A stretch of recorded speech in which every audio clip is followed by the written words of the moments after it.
and Ramesh, we can start the conversation. We'll have this session in two parts. The first one, we'll hear from the countries on what they perceive as challenges, opportunities, what are some of the areas where they are already taking actions. And in part two, we'll move to our experts who will do a deep dive on what really needs to happen going forward to have enhanced investments in resilient infrastructure, which remains a major challenge still. So over to Ramesh. Thank you so much. Getting used to the cinema mode takes a bit of time. Greatly appreciate all of you being present. Just as a segue to what Suchismita mentioned, when we talk about disasters, it doesn't matter whether it's mountains or islands or coastal areas. Disasters do have a major impact on lives and livelihoods everywhere. But mountain regions face particular challenges because access is very hard. And if you look at countries, including the ones that are represented here and many more that Suchi mentioned that were covered in the study, it's actually heart-wrenching when you see what happens after disasters. Now, regardless, as I mentioned, it's everywhere the case, but particularly in mountain regions. Now, delighted that we have Japan, Nepal, and Bhutan here.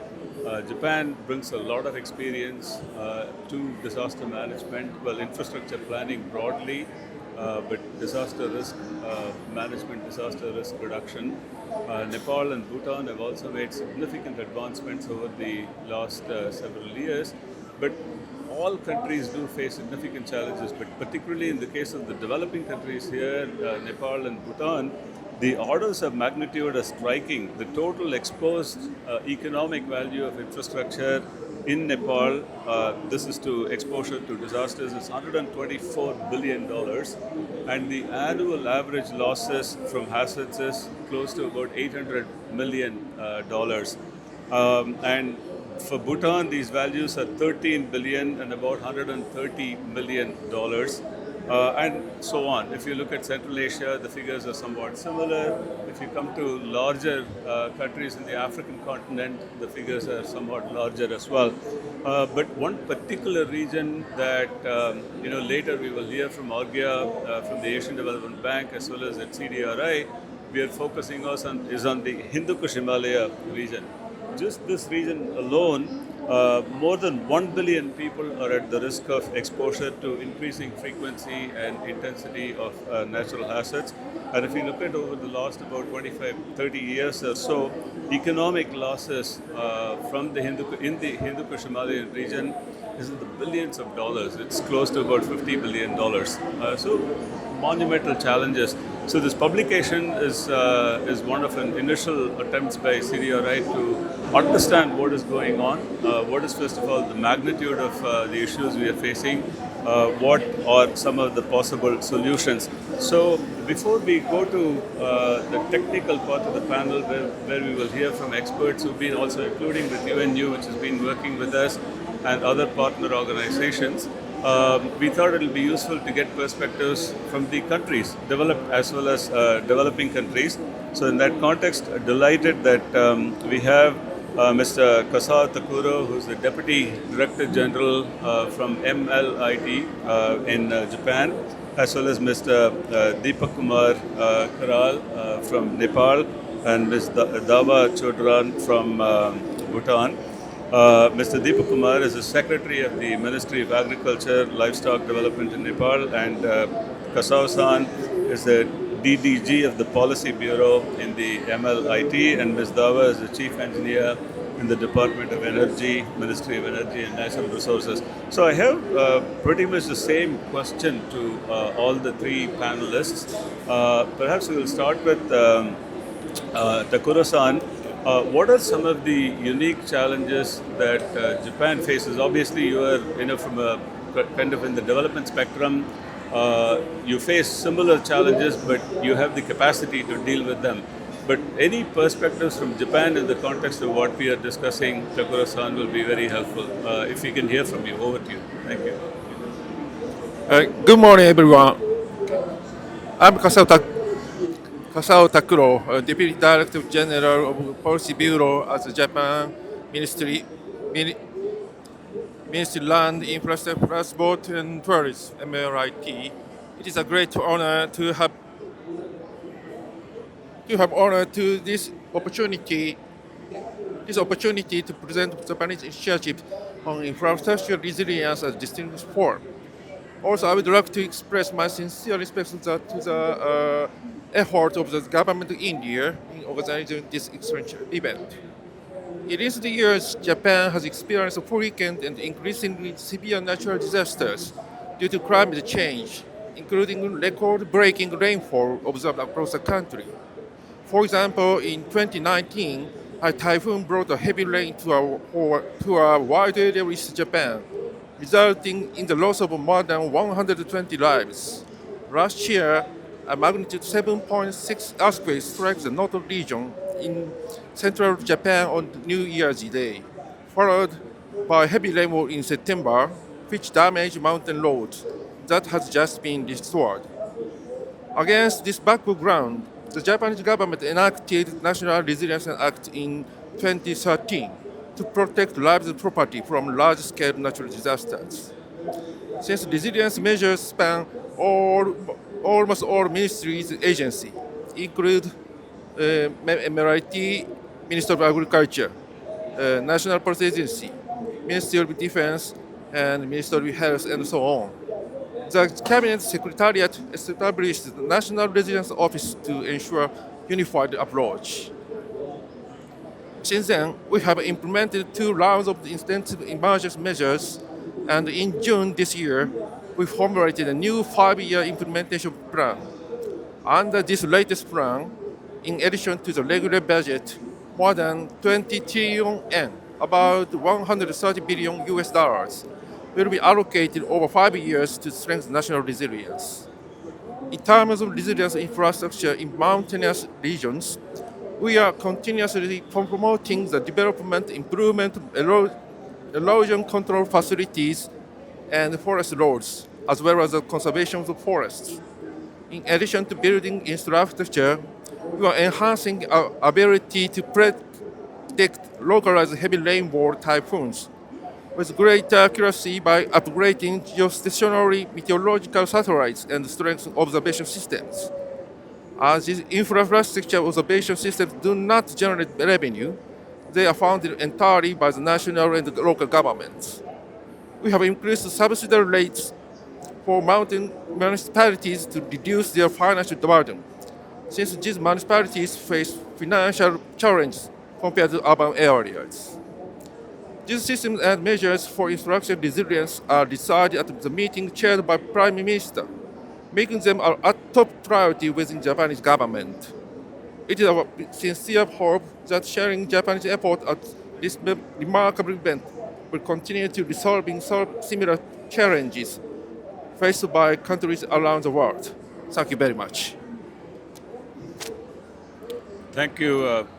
Thank you so much, Kasawa-san, for sharing Japan's experience and particularly the legal policy institutional framework as well as financing arrangements that you've put in place.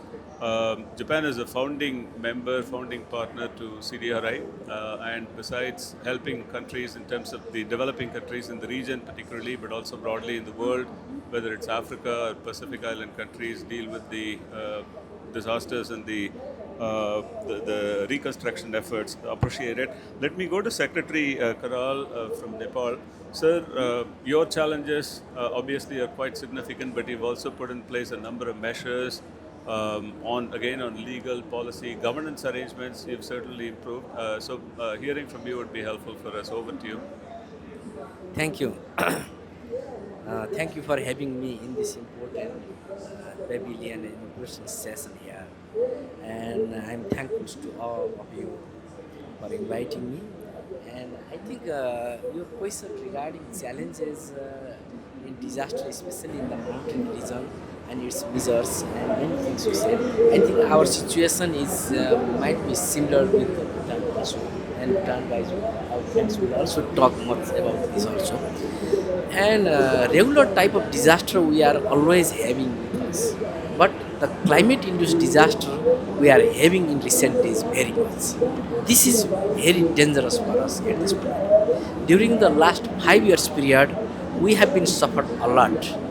Just last year, there was an extreme weather event we experienced. That is heavy rainfall in one place, the amount 600 millimeter of rainfall within 24 hours. This means too much, and which has caused many disasters in agriculture sector, in infrastructure sector, in human settlement, and many things we have suffered. Similarly, just this year, we also suffered very much from extreme weather. Just 1 month before, we received huge rainfall in all over the country. The average rainfall intensity was in some places 300 millimeter in a 24 days, and this happens for 2.5 days also. And this situation has caused lots of disturbances in the national highways, hydropowers, other settlements, and many areas. And therefore, climate-induced disasters, especially in the mountain areas of Nepal, we need to address it in any way, and it should not be go ahead, and it needs not only it needs the international collaboration, international support, and all type of collaboration we need from regional level, from international level, and international communities. And we are doing our best to address this extreme disaster case through different means. It's a legal means, legal rules and regulation, policy means, and institutional mechanisms, and in some cases financial mechanism we have also established. The financial mechanism itself, it is not sufficient for us, but we are doing our best, and for that purposes we need to work with the international community, and we need support from the international financial mechanism, and some of the things we need. And we have one disaster control and management authority which coordinate all sorts of disasters. Disasters from the fire, disasters from the rainfall, disaster in the agriculture sector, disaster in the health, many sectors. This authority looks after this disaster in all sectors. But thematic ministries and thematic departments need to work separately. This sort of things we are feeling some sort of lacking coordination among us. And in coming days, we are planning to make a strong collaboration, a strong mechanism so that this authority can work smoothly. Now, what happens? Some money, government of Nepal allocates some money to the this authority, disaster authority, and majority of the money goes to the thematic ministries and departments. But when disaster happens, people looks after the authority, but there is not much money, and thematic ministries are there, but they says that this is the authority of the disaster authority, and this kind of things we are happening now. We are managing these things in our situation, and we have a disaster control and management law and disaster management and control regulation we have right now, but we are also improving it. And also we have this kind of mechanism in terms of what we call it human resource capacity. Our human resource capacity is not enough to address this kind of extreme disasters to handle it. Okay, because these authorities that I have mentioned, it does not have much human resources to tackle, and it depends on the thematic ministries, and some sorts of things we need to work, and human resources capacity is also lacking.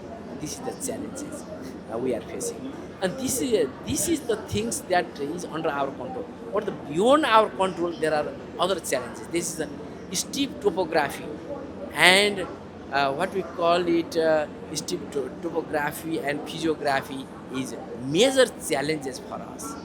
This has caused the disaster much, and our settlement in the mountain and Himalaya region is very scattered, very sparse, and you need to build a road and infrastructure for some for this sparse and scattered villages and settlement.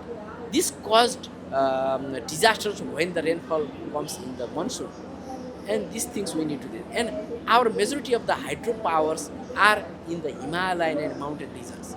When the disaster comes, all sort of these things, our infrastructure goes in goes in flatten, and this situation, this is another challenge for us. When this disaster comes, our whole electricity system, our whole system collapses. And these things is happening also. And our agriculture sector, our majority of the rural people who lives in the mountain and high Himalaya region, they are mostly their livelihood is dependent on agriculture, and agriculture sector is also very much challenged from this extreme weather event, and that which has caused disasters in our situation. And we are doing our best to address these kind of challenges, but it is not sufficient, and we cannot do alone, and we need to work at regional level and global level, and we need to work collaboration with our institutions like this CDRI and other things. And these things I would like to conclude right now. Thank you. Thank you so much, Secretary Karal. Those of you who've been to Nepal, I've been several times, had the opportunity. Actually, the way you presented, my mind was like a screen going in front of me in terms of the challenges on the harder side or on the softer side, including in terms of coordination. And particularly what you mentioned in terms of things that are within your control but which are quite challenging, but also things that are outside of your control, which obviously, they call it nature, call it act of God, whatever it may be, those are issues that we need to tackle as well. CDRI, we've been working with Nepal in many areas. One such area is on looking at from the fiscal side, because all of these things will need money. What are the fiscal aspects of disaster risk management is also quite critical. We've just completed a study which will be launching soon in Nepal. So thank you again.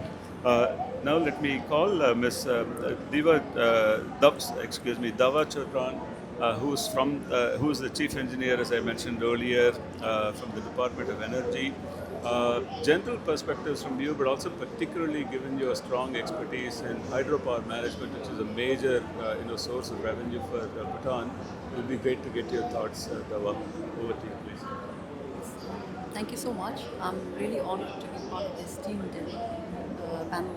panelist here, and of course to be part of this discussion. So this discussion is really, really pertinent. I'm really, really happy that we have brought the mountain, as the negotiations also are taking some traction on the mountain discussions.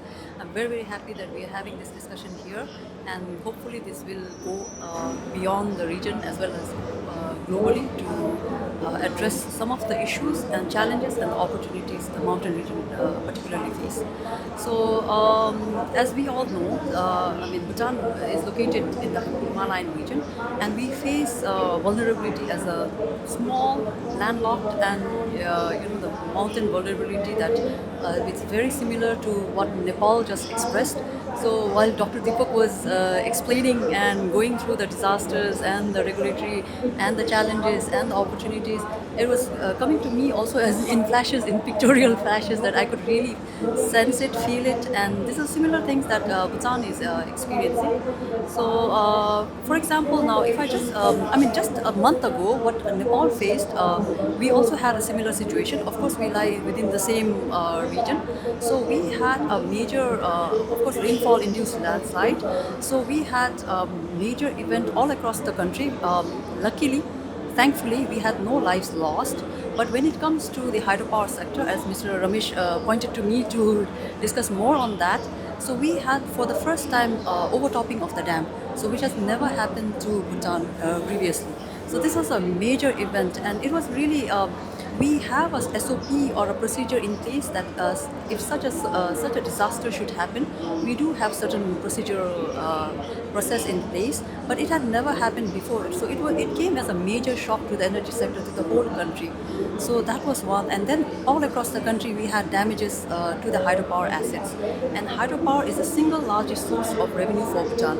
So our electricity generation is 100% through hydropower, and of course we are venturing into solar to diversify our our energy resources, but hydropower remains the backbone. And in fact, hydropower or the energy sector particularly has been reflected as a key area of intervention in our development plans, in our 13th five-year plan, the 21st Century Economic Development Plan, and quite fortunately in the NAP also. The NAP that we launched in 2023, for the first time we have a comprehensive, I mean, that's what we think. Perhaps the experts will perhaps review and then guide us into making it more comprehensive. So at least it has a perspective from the hydropower sector, or especially the energy sector, in terms of building the adaptation aspects, the disaster resilience aspects into the energy sector. So one is the hydropower asset, the other one is the transmission assets. So Bhutan, we have always tried to have energy access, and energy access in a way that is meaningful. So for example, we ensure reliability, and reliability means building redundancy. So that entails building miles and miles of transmission lines. But as Dr. Deepak rightly pointed out, we have no stretch of plain in Bhutan. In fact, we have a joke that as soon as the mountains start, that's when you know that India ends and Bhutan's geographical boundary is marked by the start of the mountains. And in the north, as soon as the mountains end and we have the plateau, I think that's how the geographical boundary to the north and the south is defined. So that way, we are in the thick of vulnerability in terms of being heavily reliant on the mountain ecosystem. So that is one. From the disaster perspective, GLOF is a very, very pertinent or a very high area of focus for us, because there are two major areas of disaster for Bhutan, especially from the climate-induced disaster. One is the rainfall-induced landslides and the disaster that emanates from that. The other one is the GLOF. So what we call in Bhutan as ticking time bomb. So for example, as we are highly reliant on hydropower, unfortunately, I mean, we have to rely on hydropower, and this may, as per our plans and the development imperatives, this will continue for a long time. So because that is the only resource that we have. And Bhutan has 4 major river systems, and most of our river systems emanate from the glacial lakes. And we have this, we are exposed to risk in no way that, I mean, like in a way that is not found apart from Nepal in anywhere across the world. So bringing the discussions to the mountains and also bringing it to the Hindu Kush region is really, really important to us. So in terms of what Mr. Ramesh said, that it may, we have an annual revenue loss of, calculated loss of around $130 million US dollars. But if I may, we do not have a really scientifically backed and thoroughly studied and data evidence backed, and the data that will really help us to study, to make a case, to really find areas of intervention. So this is a large area that we are lacking. So this is where we are working on. Of course, as Mr. Ramesh rightly mentioned, this is not a blind spot for us. We are actively involved, and we are actively pursuing disaster resilience through many policy decisions, through the strategies, through the plans, and very conscious planning that the government is undertaking. Yet there are gaps, and I'll be happy to discuss more on that. So over to you.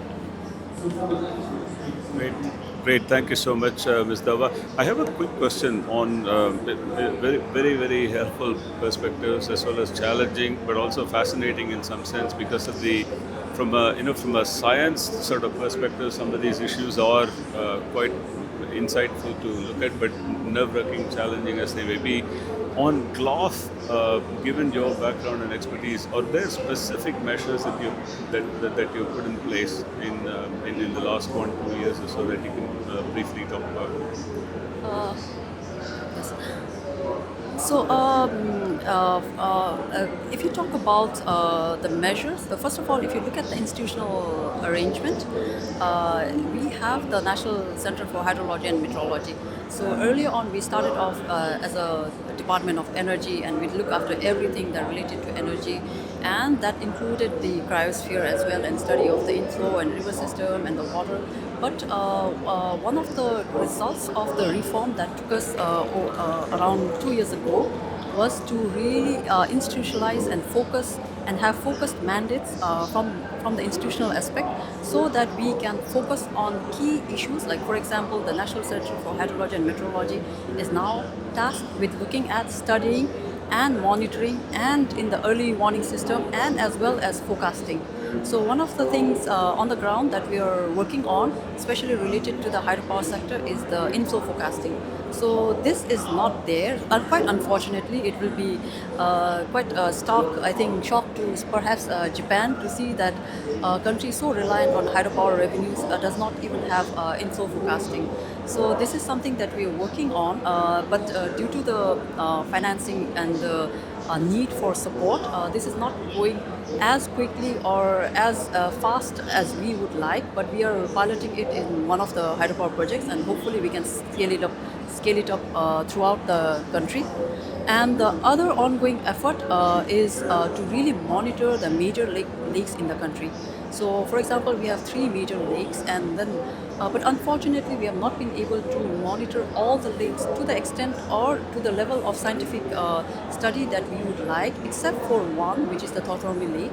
So, this we consider as a notorious lake in Bhutan. So, this is like the ticking time bomb that I was talking about, and it has the impact over the entire Kunatangshu basin, which has impact on a large settlement not only in Bhutan but downstream in India. So if there is a disaster, like for example, there was a study, I think that if there is in the worst case scenario, there could be around 16,000 cubics of discharge from this lake in this basin itself.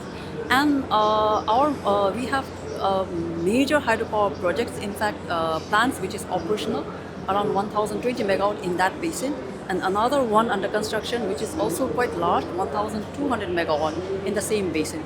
So you can imagine the kind of disaster that we are looking at if there is a disaster in terms of bluff. But unfortunately, the studies in that area is quite strong. But we are looking at scaling that up and replicating that for all the lakes in the country so that we can map the entire country. Great, thank you so much, Ms. Dava. Greatly appreciate those perspectives. What I would do now is, as we mentioned, this is organized, structured as a two-part panel. Speak louder. Not able to. Is that you're okay? Okay, all right. I think okay, good. So may I request Takura-san, Secretary Karal, and Dava to take the seat. We would greatly appreciate you continuing to stay throughout the panel, because I'm going to request colleagues in the second part to respond to some of the points that you mentioned as well. So if I can request, as I introduce the panel members for part 2, first is I have Dr. Catherine Simone, lead adaptation expert from AFD. Catherine, thank you so much. Second is Dr. Amy Dushal, Senior Forestry Officer from the Food and Agriculture Organization. And third is Dr. Simone Sandols, Head of Division from Urban Futures and Sustainability Transformation, the FAST program at UNU VHS. And last but not the least, Arghya Sinha Rai from the Asian Development Bank. Taking the liberty, I worked very closely with Arghya. We call them at the ADB where I used to work as the adaptation guru. So thank you for joining. All of you are eminent experts in your own areas. So delighted that we were able to convene all of you to be here. We've heard from the officials from the countries on the challenges that they're facing, as well as what measures they've put in place.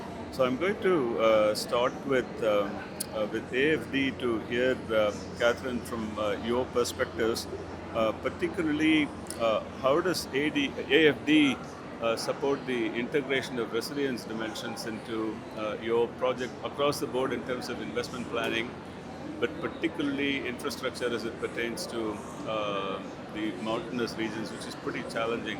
If we can hear from you. Yeah, thank you very much for the invitations and the very interesting discussion from the partners just before. I just would like to say that first of all, I will speak for AFD's experience, but I just would like to make a remark on the France positions also in the situation. As you know, AFD as a development bank is supporting France policy on the topic. So for France, financing resilience infrastructures is really key. and critical. It's part of the 10 priorities that have been highlighted in the International Strategic Partnership that has been published last year by the President Macron. And within this, it's I think the second priority, and AFD has the role to implement this priority by supporting financing in these dimensions. Also, France is supporting the Fast Infra label. So in terms of normative support, international normative support, in order to recognize the certification for sustainable infrastructures that have environmental, social, but also climate and resilience dimensions. And last but not least, France is co-presidency of the CDRFI and is expecting an important role of CDRI in providing solutions and supporting partners in terms of developing solutions for resilient infrastructures. I think the topic in resilience infrastructure in mountain, can you hear me well? In resilience infrastructure in the mountain is getting more attractions within the international communities. First, the G7 with infrastructures and investment partnerships, I think, have launched the priorities on this topic. The G20 also in the DRI strategies is highlighting the importance of resilience infrastructure, and I've just heard that the COP presidency have announced maybe new annual consultation in the similar way of the ocean topic on mountain, and I think it's really a good if that's happened, and we are still waiting for the parties, but I'm quite positive on it. It will be a good areas for thinking more about how to make infrastructure resilience in such areas that are highly exposed. In AFD, and I will be brief now, sorry. In AFD, we have two strategy in terms of resilience in infrastructures. The first one is mainstreaming climate risk within all our investments, and that includes, of course, infrastructure. So all our investments are climate screened and they are climate proofed, which means that their locations, their sizing and the component that we are using are to be resilient in a perspective of climate change or in perspective of uncertainties of the impact of climate change. That is a strategy that we have that make our investment 100% aligned with the Paris Agreement. And the second dimension that we are promoting is beyond this mainstreaming to have more multi-risk territorial approach, because I need to switch.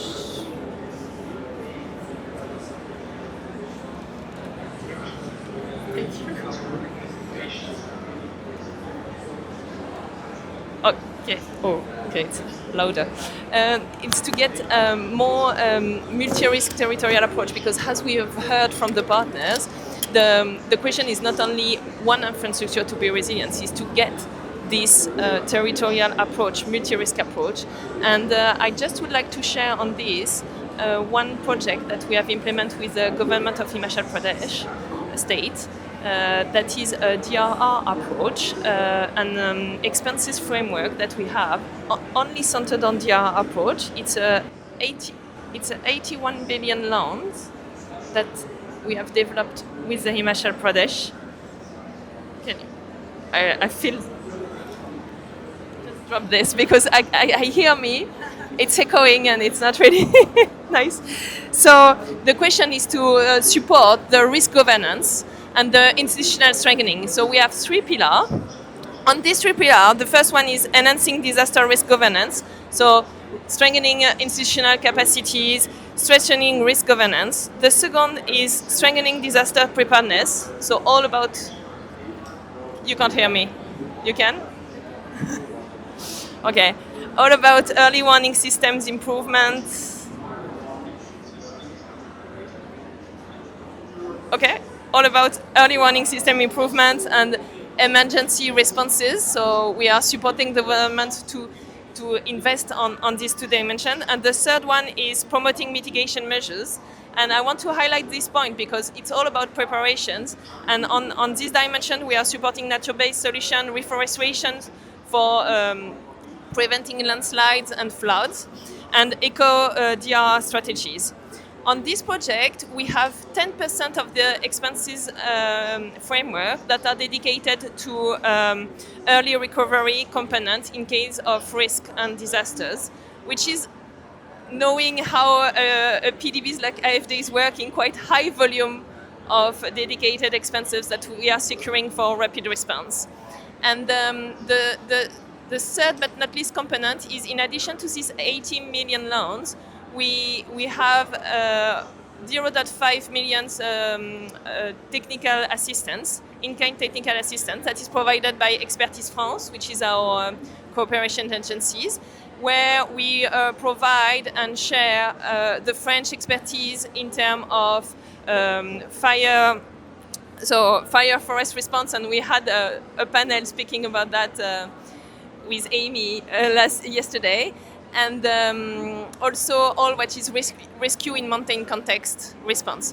So I just wanted to speak about this approach because it's a territorial approach, working with local governments in order to anchor all the response and the preparedness in the context of the mountains. That is really specific, and I think that with this kind of global response that includes a lot of infrastructures development, we do have a nice experience of how we can promote resilient infrastructure in a more systematic, multi-risk and territorial approach.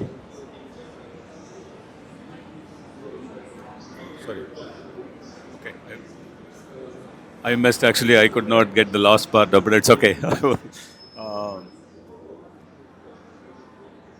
cinema system is good, but it's got its own challenges. But thank you, Catherine. I just had a quick follow-on question. In Bhutan and Nepal, is there anything work that you've done, or are you working on? If you can just draw from other parts of the world. Himachal is a particularly challenging situation where CDRI has also been working closely with you and with the World Bank. But any particular reactions to what the three senior officials shared? Yeah, so it was really interesting. I have to say that unfortunately AFD is not working in Nepal and Bhutan to date.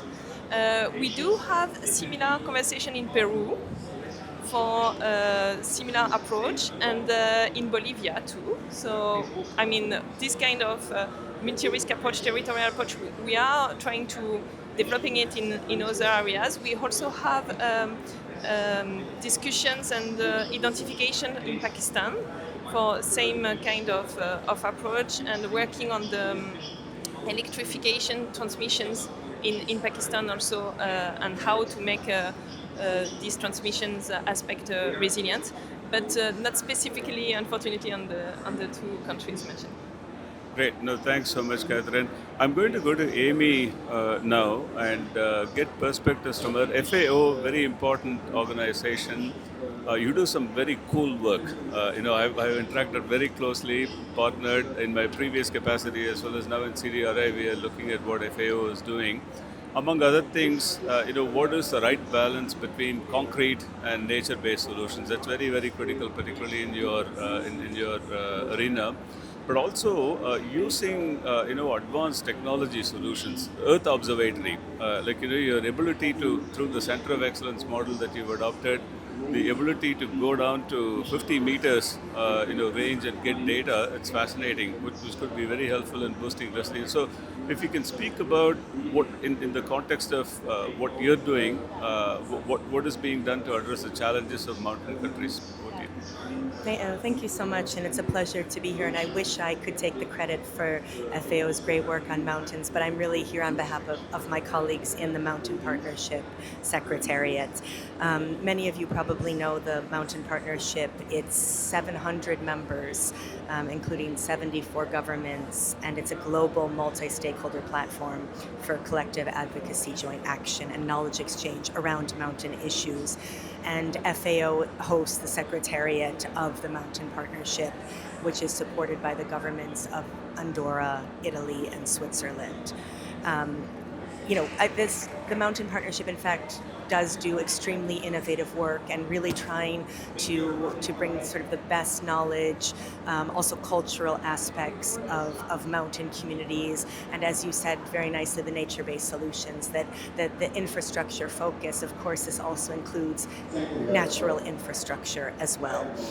I would like to just highlight that this afternoon there will be a publication launched it's called Mountain Demographics and Trends, and it's about the shifts in mountain settlement patterns, and it's in a side event at I think it's 6:30 this afternoon.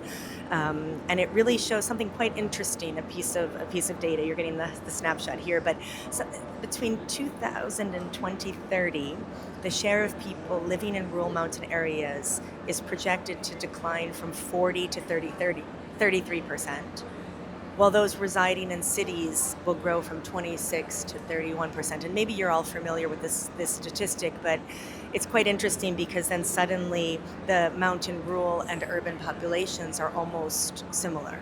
And this absolutely underscores the need for this different types of structure and connective infrastructure between the rural and urban landscapes as well.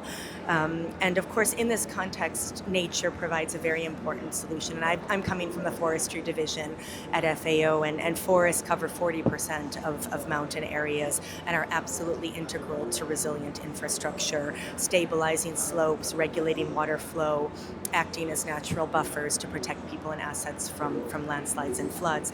And actually, as the distinguished speaker from Bhutan was highlighting about the hydropower, there's such an interesting relationship between forests and hydropower because of the ways that forests regulate water.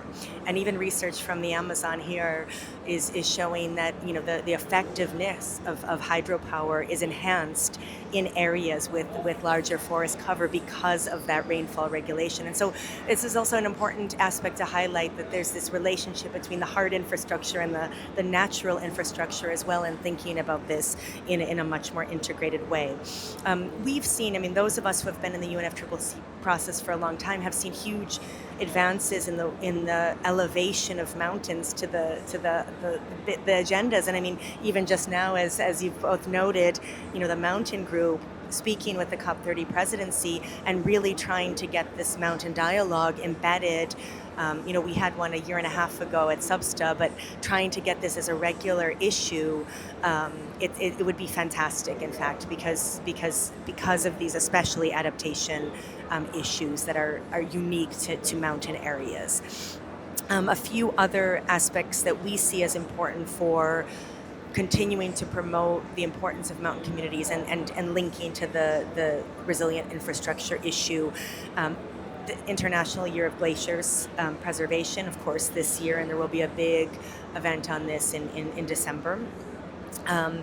Continuing to bring the mountain agenda not only in the UNFCCC space, but also the CBD and UNCCD space as well, where it's been less and could probably learn from what's happened in the UNFCCC space, and showcasing as the panelists before us, these really excellent, tangible examples of local and national solutions that are strengthening livelihoods and ecosystems in the context of climate change, and trying to just continue to promote these very tangible stories, because they're quite compelling and they really bring people in to understand how important unique mountain systems are. And then maybe I come to your point about the monitoring, and this has been something that in the last 15 years, at least from the forestry perspective, forest monitoring systems, national forest monitoring systems have become state of the art.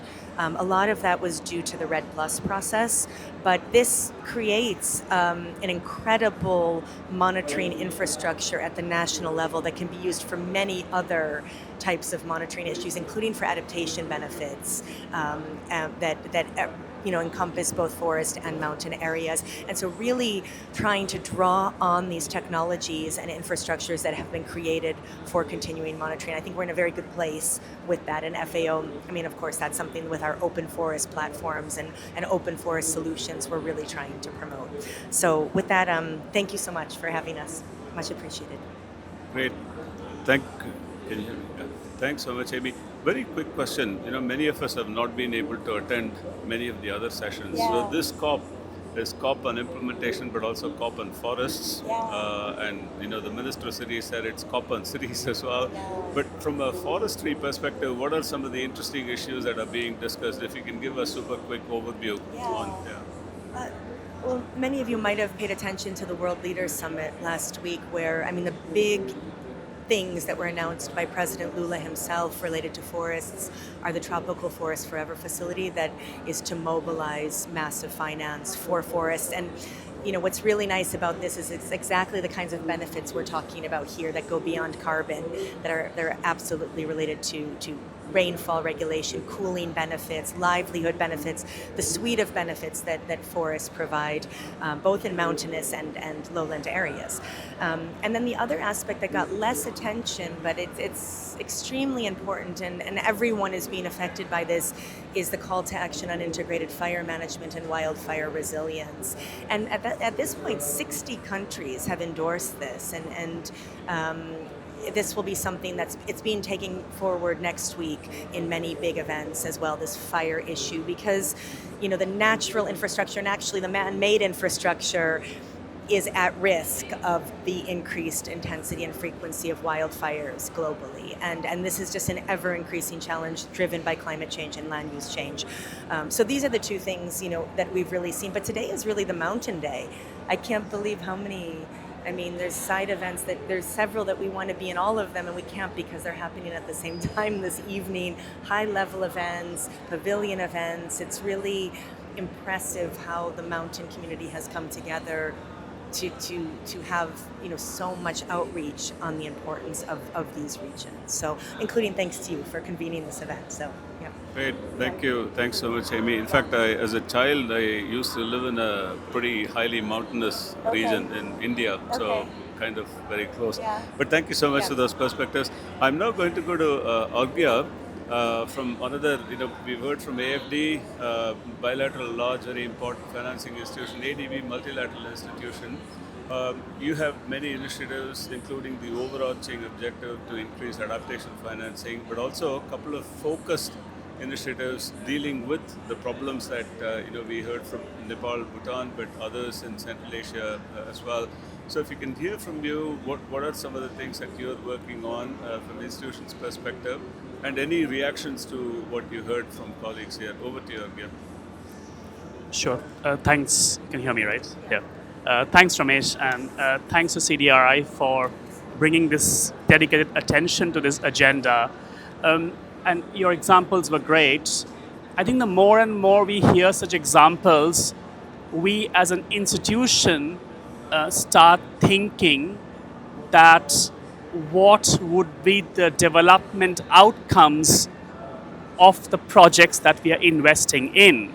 So we spend 10 years designing, let's say, a water supply tunnel in a country, and suddenly a 600 mm rainfall happens, is washed out, right?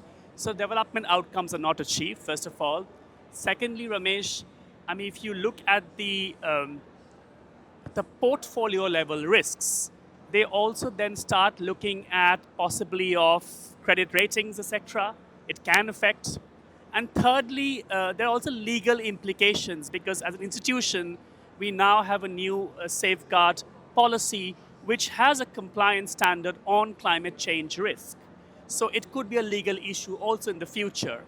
So keeping these issues in mind, we recognize that while, of course, it's important to make every single infrastructure asset resilient, that's not going to be enough, specifically in sensitive ecologies like mountain, and you need to reframe the way or reimagine the way development should happen in the mountainous regions. So what I mean by that is, for example, in Bhutan, of course, hydropower is, as you rightly said, is the most important source of revenue. So of course you can make the hydropower asset resilient, and we should do that. But if the production of hydropower itself will be affected in the future because of changing precipitation patterns, then you may not earn that much of revenue in the future from hydropower as expected, right? Or in Nepal, if you want to connect through transportation systems to the upland communities working on agriculture, where there are shifts in agricultural patterns and these people are migrating from rural to urban, and the question of transport infrastructure should be questioned. So this reframing is very important. And in that context, let me just highlight maybe two brief initiatives that we have launched recently. One is focusing on mountains, both the Hindu Kush for Nepal and Bhutan, but also the glaciers in the Central and West Asia region. And I think the main idea is quite simple, that first understand the risk landscape, including the changing landscape of risk, and then think about what kind of investments are appropriate in that risk landscape. Our current approach is think about the investment first, and then we think about, okay, what risk the investment might face. But the question is, if you know the risk landscape and then design investments, then perhaps you're looking at a more system level resilience building. And the second initiative we are looking at is most countries, including Nepal and Bhutan, have very comprehensive national adaptation plans in place, which identify 7 or 8 key sectors. We've been working with Bhutan for the last 2 years to see in their adaptation plan where water is one of the sector, and you have estimated how much money is required to make the sector more resilient, what kind of investments should be taken in the water sector, looking at both the supply side of water, the demand side of water, as well as the disaster risk management, flood management kind of side of water itself. So it's a question of identifying the most strategic investments needed in the water sector to make the entire system resilient. How do you sequence these investments? This is very important because adaptation, you can make a wrong investment and actually lock in risks to the future. And also the question of for what kind of investments, what kind of financing is most appropriate. Of course, there are some investments which are economically viable but not financially viable, but still they're very important investments, and you need public sector financing, maybe financing from the grant financing, Green Climate Fund, etc.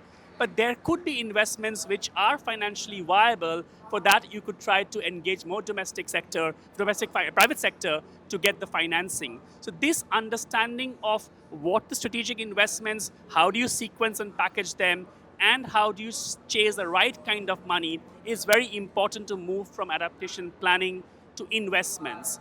There's some work we are doing, of course, it's just scratching the surface, lots to happen in the future, but very happy to work closely and collaborate with all of you on that. Thanks. Great.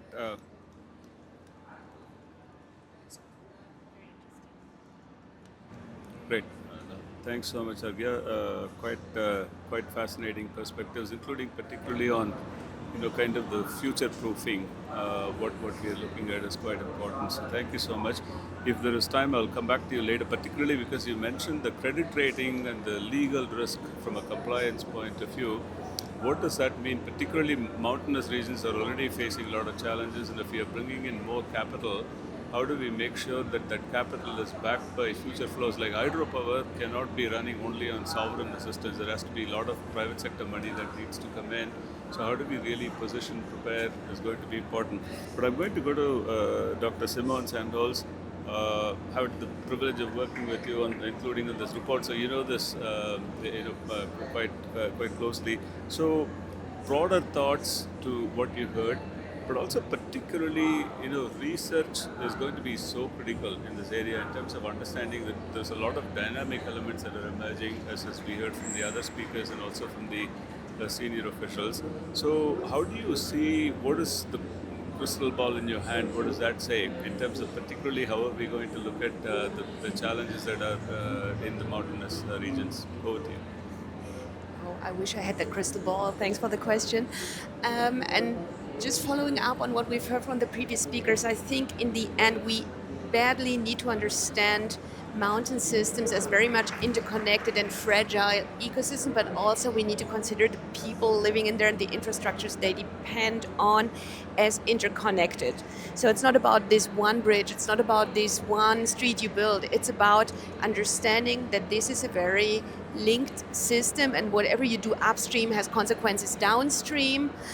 including obviously impacts from climate change. I am glad you mentioned the business case, because it's also the question of what can we afford now, what can we afford in the future. One of the very critical points of infrastructure is what we're building has to last for the next decades, and that's part of the business case. So we already need to take into consideration planning this, what the settlements, what the demands, but also what the population will look like in a couple of decades from now. And that's perhaps the crystal ball the engineers do need and the planners do need to start looking into that. And the fragility of mountain areas will increase.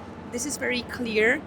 The population there will be at higher risk from climate change induced disasters, but also perhaps from man-made decisions, and that is what we have to avoid. So one thing I believe is we need to look into increasingly, that is what we also did in the publication that was just launched, is to make the case for not only traditional engineered approaches but also the hybrid approaches. I'm glad Amy mentioned very much the nature-based solutions. So that is absolutely the case we need to make, but we also at the same time need to be aware that even the ecological system might change into the future. So whatever we do in terms of nature-based solutions has to be geared towards the future climate scenarios. Otherwise, we increase the risk levels.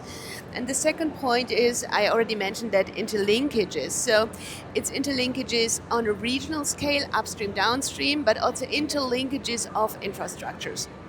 What we do see very often, and not only in mountain areas, I'm a German from the lowlands, and you see it there as well, is that different infrastructure disciplines don't talk to each other. You build a street, you have the blacktop, and out of a sudden people come to do the sanitation.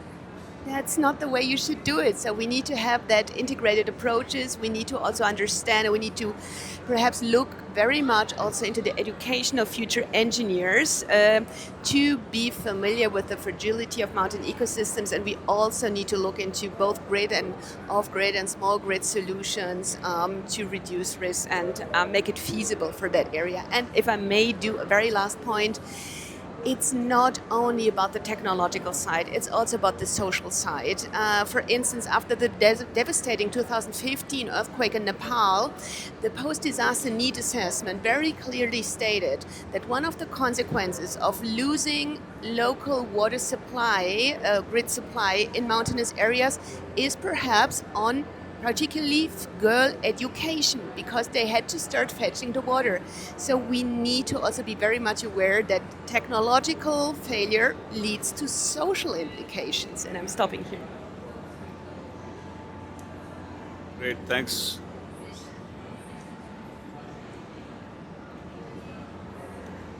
Right, sorry.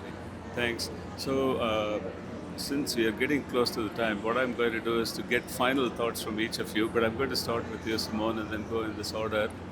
Do you, based on the work that you've done, well, outside of the study, but also as part of the study, what do you think should be the top, couple of priorities that institutions like CDRI or ourselves can be looking at in response to the challenges that countries face, particularly for mountain resilience? Right.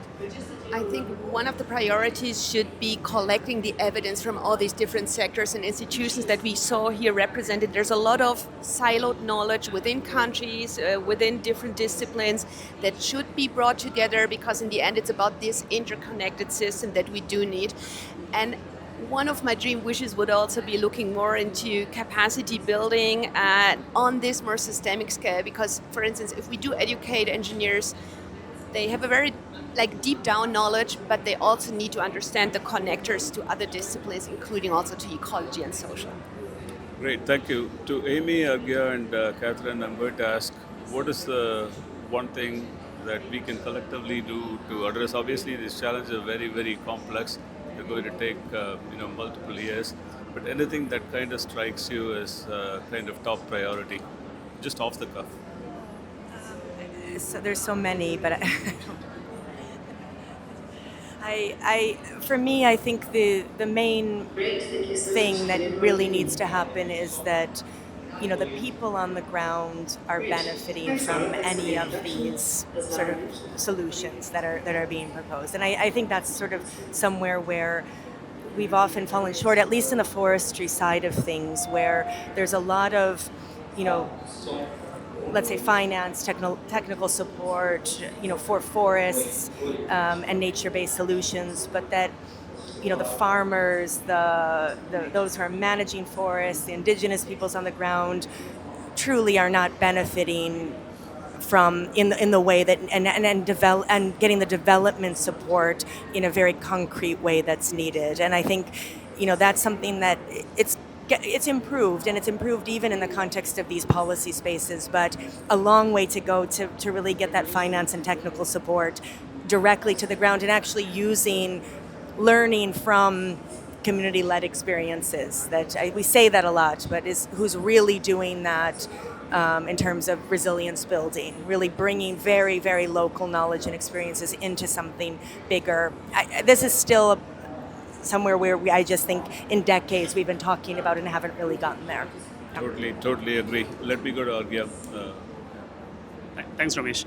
So I think I feel currently risk is outpacing any kind of planning process. We really have to turn that around. We have to give more attention to planning, long-term planning, and be that the basis for decision making from national to local level, allocation of financing at a more system level. I mean, the question is not about making the infrastructure resilient. The question is, can my infrastructure make the system resilient in which it's serving? I think that's the biggest shift which is required. Thanks. Great, thanks a lot. Catherine?